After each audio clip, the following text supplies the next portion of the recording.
And literally I was there to showcase their city on an international stage because they have some phenomenal scenic places that I wanted to show you.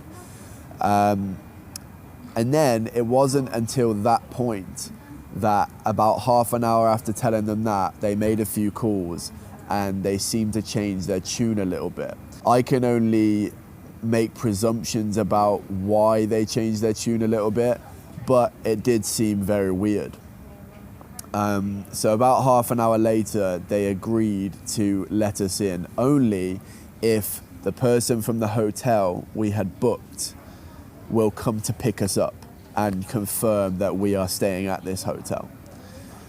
So after about 4 hours of deliberation, it's midnight, we were really hungry and cold, we finally managed to get in.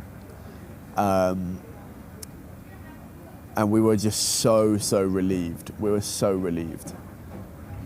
Because at that point, I genuinely felt like, it just felt like everything was going against us. And it just felt very, very unfair to be in that situation.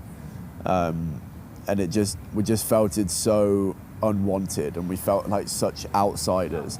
And especially when, you know, we do our best here on this channel to showcase the good sides of China, to kind of fight back a little bit against the lies that are told abroad, to then be faced with this kind of situation. It was really pretty sad.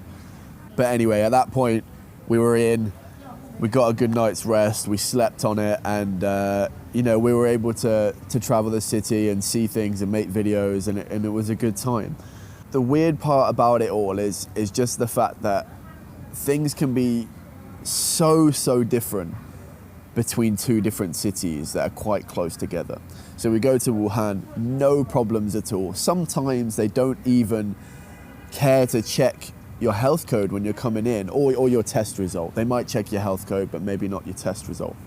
And then you can go to a city that is very, very close by and have such a different reception. It's very, very strange.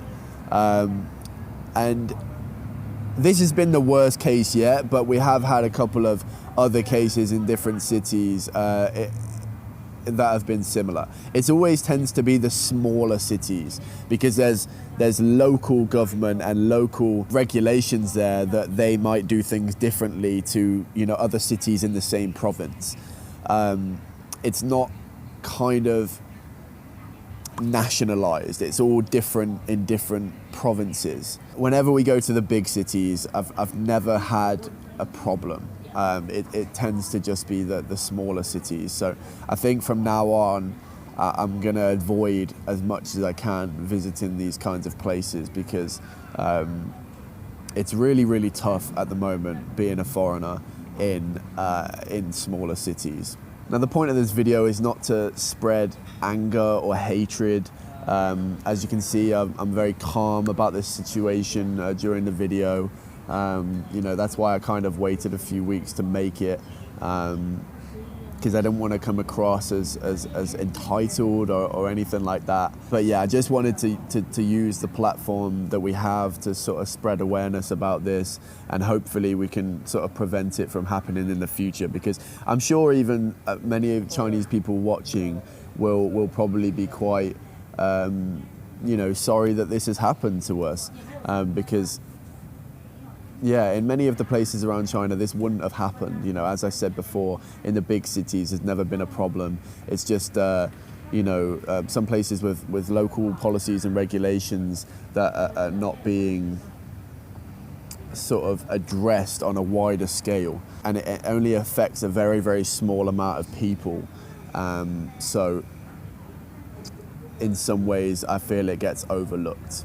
On that note, I'm going to carry on enjoying my coffee, and let me know down below what you think, or what you think could be done about this, or, you know, if there's any other expats watching, if you've had any troubles, I would like to hear about them down in the comments.